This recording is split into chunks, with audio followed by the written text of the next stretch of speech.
Proudlock. I'm the head of IT for the Royal College of Surgeons, so responsible for infrastructure, support services, strategy, security, and anything else that comes with an IT head.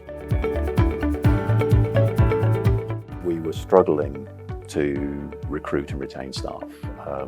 We're a charity, and having a charity sat in central London paying charity type rates when you've got people like the banks and the like who offer silly money, it was obviously a challenge. Our people were in demand.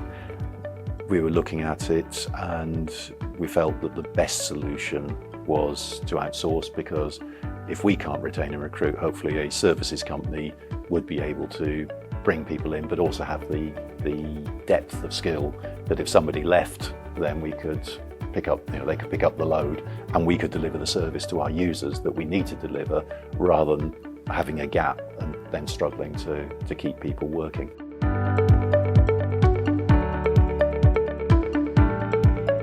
We went through quite an extensive process. We started off, once we had an idea of the type of company we were looking for and the scope of what we were looking for. We went to, I think it was about 10 companies originally, people we'd found on either we had previous experience with, people we found on the internet, or people that we had recommendations about. We spoke to all of them, either face-to-face or over the phone, in a sort of pre-qualification.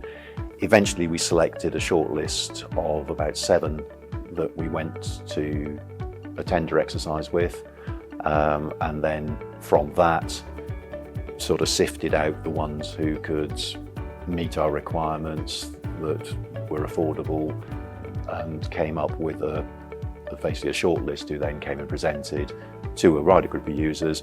And from that exercise, Wavex came out at the top of the pile in terms of the totality of what we were looking for. It's hard to put a finger on one thing, because it was a whole scope. We were looking at cost, we were looking at service level, we were looking at cultural fit. I think from the companies that we sort of saw at the end, probably the thing that made Wavex stand out as much as anything was that cultural fit, the size match, that said this was a company that we could do business with.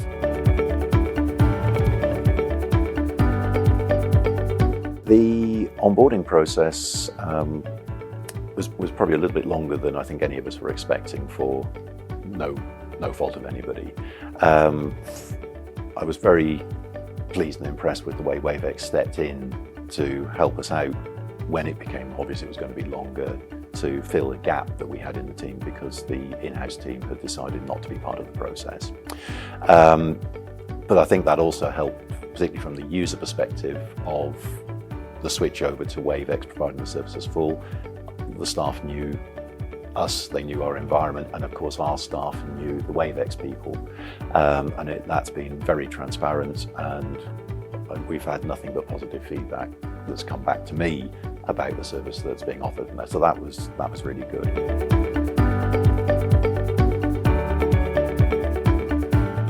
What we're looking for now is there's one team looking after day-to-day operations, and we can go to Wavex and say, actually, we're moving a department from A to B, we're moving the college back into the new build next year sometime.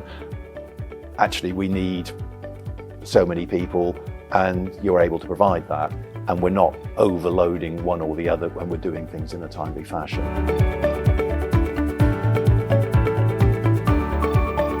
When we did our evaluation to select Wavex, we were looking at a range of capabilities, whether it's the service delivery, obviously the commercial aspects of it, the project side, all of the capability, and that cultural fit of an organisation that is suitably sized to be able to be reactive but still driven by process that matches what we need.